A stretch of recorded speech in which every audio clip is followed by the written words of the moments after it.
अभी हम बड़का गांव विधानसभा क्षेत्र में हैं और हम एक शख्सियत जो कांग्रेस प्रत्याशी के रूप में उभरना था हजारीबाग से, लेकिन कोई कारण रहा इस बार कांग्रेस प्रत्याशी की तरफ से उन्हें टिकट नहीं दिया गया। लेकिन उनका सपना है कि हजारीबाग को नीति निर्धारित करें और कैसे हजारीबाग को ज़्यादा से ज़्यादा विकास हो, इसको लेकर उनकी सोच थी। हमारे साथ अनुप्रिया जी हैं, बात करते हैं आखिर क्या कसक रह गई टिकट नहीं मिली तो। मैं अभी बहुत यंग हूँ और अभी तो मैंने कदम रखा है हज़ारीबाग में। पढ़ाई के बाद मैं जब वापस अपने घर आई तो फिर मैं अपना जो समाज का काम कर रही थी वो करती रही। लोगों का प्यार बहुत ज़्यादा मिलने लगा। लोग मुझे अपना मतलब एक एनजीओ की वर्कर कम और अपना परिवार ज़्यादा समझने लगे। तो इसीलिए मेरी टीम ने मिलकर बहुत बोला मुझे कि पर्चा आप भरिए, तो हमने भर दिया। ऐसा कुछ बहुत मतलब मैं बहुत डेस्परेट नहीं थी पॉलिटिक्स के लिए कभी, और इतना डेस्परेटली कभी ट्राई भी नहीं किया। मैंने बस अपना नामांकन भरा। तो राजनीतिक जो गुर होता है तो मम्मी से सीखे, पापा से सीखे या दीदी से सीखे? तो राजनीति गुरु तो मैं कुछ चीज़ें अपनी मम्मी से सीखती हूँ, कुछ चीज़ें अपने पिताजी से सीखती हूँ, कुछ चीज़ें अपनी बहन से सीखती हूँ। जैसे मेहनत करना, मैं अपनी बहन से एकदम दिन रात एक करके मेहनत करना। ये तो खैर तीनों में, मेरे पापा मम्मी दीदी से तीनों में गुण है। और कभी मैं राजनीति में नहीं आना चाहती थी। मैं विधायक ज़रूर बनना चाहती थी ताकि मैं जो नीति बनती है तो वो विधायक ही बनाते हैं।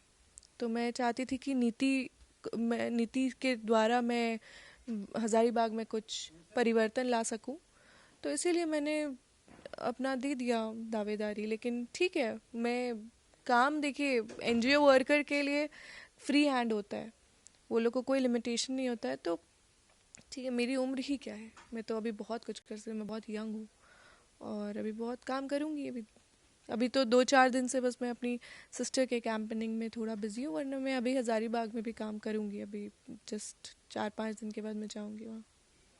एक और सवाल, जो अभी अम्बा प्रसाद बड़का गांव से लड़ रही हैं, उनके आप जो चुनाव की जो पृष्ठभूमि होती है, बैक पर्दे के पीछे पूरे तैयार कर रहे हैं, तो इसमें आपको कई चीज़ सीखने को मिले। तो एक इसमें है कि जैसे जोगेंद्र साहू, निर्मला देवी, तो दोनों में गुरु किसको मानती हैं आप? अगर आप दोनों में गुरु बोलेंगे तो मैं अपना गुरु मेरे पिता को मानती हूँ। उन्होंने बहुत कुछ सिखाया है। वो मुझे मतलब बचपन में गाय धोना भी सिखाए हैं।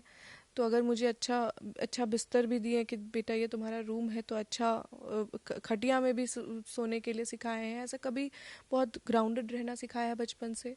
तो मैं हर काम कर सकती हूँ, झाड़ू पोछा भी कर सकती हूँ और अच्छे से खाना भी बना सकती हूँ। हर कुछ पापा ने सिखाया है। और मेरी माता का अगर बात करूँ तो मेरी माता में बहुत काइंडनेस है, बहुत वो स्पिरिचुअल है, तो बहुत वो दयालु है। तो वो सब गुण उनसे सीखा है मैंने। तो हर किसी से आपसे भी कुछ ना कुछ मैं सीख लूँगी अगर 10 मिनट 15 मिनट बात कर लूँगी तो हर किसी से कुछ ना कुछ सीखने की ज़रूरत है दुनिया में। सीखती रहती हूँ। अभी तो वो लर्निंग फेज में ही हूँ मैं।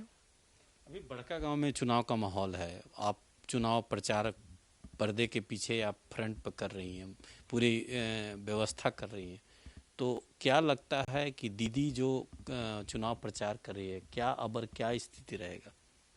स्थिति तो बहुत ही अच्छी है। देखिए, कमी बेसी हर जगह होती है, लेकिन मेरी बहन का अभी मैं काम देख रही हूँ, क्योंकि मैं बड़का गांव ज़्यादा घूमती नहीं थी, लेकिन अभी मैं घूम रही हूँ। तो दीदी का जो काम देख रही हूँ, मुझे एहसास हो रहा है कि बहुत उन्होंने मेहनत किया है। एक मतलब ज़ीरो से शुरू करके उन्होंने मेहनत किया है। क्योंकि मेरे माता पिता जब जेल में थे तो 5 साल, उसके बाद जब वो आई तो 5 साल में 2 साल कोरोना काल रहा, और 3 साल में उन्होंने जितना विकास करना था उन्होंने उससे बढ़ चढ़ कर किया। और वो यहाँ का ही नहीं, पूरे झारखंड में सबका काम करती थी। मतलब झारखंड में कई जगह से कई लोगों से आप सुनिएगा कि नहीं उन्होंने मेरा भी मदद किया है, नहीं उन्होंने मेरा भी मदद किया। मतलब हर किसी के मुंह में है ऐसा कि उन्होंने कुछ ना कुछ किया है। अभी उन्होंने इतनी जलसहिया लोग से आप पूछ लीजिए या JSLPS की महिला लोग से पूछ लीजिए, सब लोगों के लिए उन्होंने आवाज़ उठाया है। बहुत लोगों का मदद हुआ और काफ़ी लोग खुश हैं। लोग झारखंड में उनका पूरा डिमांड है।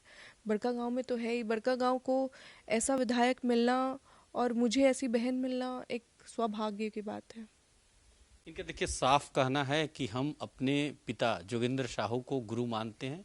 फिर से अगर कांग्रेस मौका देती है तो हम हजारीबाग का सेवा करेंगे और नीति निर्धारित जो हजारीबाग में विकास नहीं हुआ है उसको जरूर करेंगे। अपने सहयोगी सुनील सुवांशी के साथ संतोष कुमार, कशिश न्यूज़, रांची।